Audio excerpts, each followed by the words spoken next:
સુરતના ગોળાદરામાં ખાડામાં ગરકાવ થયેલા યુવકની 72 કલાકે લાશ મળી। સ્કુબા ડ્રાઈવરોએ 30 ફૂટ ઊંડા પાણીમાં ઉતરીને ભારે જહેમતે મૃતદેહ બહાર ખેંચ્યો। સુરત શહેરના ગોળાદરા વિસ્તારમાં કેપિટલ સ્ક્વેર નજીક કન્સ્ટ્રક્શન સાઇટ પરથી પાણી ભરાયેલા ખાડામાં ગરકાવ થઈ ગયેલા યુવકનો 72 કલાક બાદ મૃતદેહ મળી આવ્યો છે।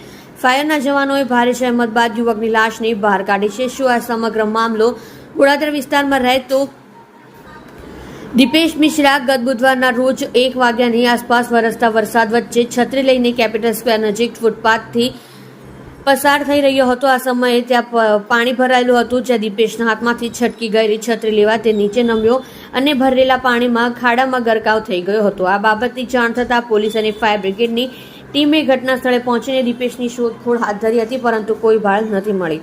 આખરે 72 કલાક બાદ ફાયર બ્રિગેડના જવાનોએ દીપેશની લાશ બહાર કાઢી હતી। આ અંગે ફાયર ઓફિસર ઈશ્વર પટેલે જણાવ્યું હતું કે યુવકની લાશ 2 નંબરના બેઝમેન્ટ જ્યાં 30 ફૂટ પાણી ભરાયું હતું ત્યાં ચાલી ગઈ હતી। આથી સ્કુબા ડ્રાઈવરોએ અંદર જઈને લાશની શોધખોળ હાથ ધરી હતી। લાશનું લોકેશન મળ્યા બાદ અંદર જઈને લાશને બહાર કાઢવી પણ ખૂબ જ મુશ્કેલ કામ હતું। આ દરમિયાન 3 માણસોને અંદર એક સાથે ઉતારી તે ત્રણેય લાશને બાંધ્યા બાદ અન્ય જવાનોએ ખેંચીને બહાર કાઢ્યા। આપ જોઈ રહ્યા છો સોમવાર time news channel, bureau report, Surat. જી, તમારું નામ? હું Ishwar Patel, divisional fire officer, Surat મહાનગરપાલિકા। 72 કલાક થઈ ગયા હતા, હવે બોડી મળી ગઈ છે, કેવી રીતના પ્રયત્ન કરવામાં આવ્યો?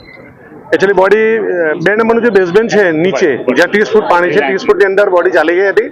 સ્કુબા ડ્રાઈવર વડે એમને અંદર જઈ અને બોડીને સર્ચ કરવામાં આવી। બોડીનું લોકેશન ખબર પડી ગયું કે ભાઈ 15 ફૂટ નીચે છે, બીજા બેઝમેન્ટની અંદર છે।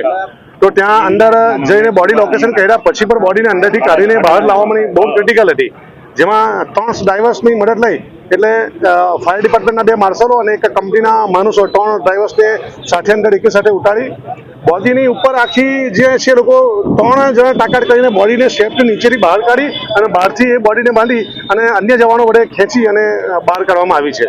હાલમાં એકચ્યુઅલી અંદર જે કામકાજ ચાલે છે એમાં ઘણા બધા સળિયાઓ છે, જેમાં બોડી ભેરવાઈ જાય છે, ભેરવાઈ જતી હતી અને જે અમારા ડ્રાઈવર્સ છે, માર્શલો છે, એમને પણ ઘણી બધી તકલીફ પડતી હતી।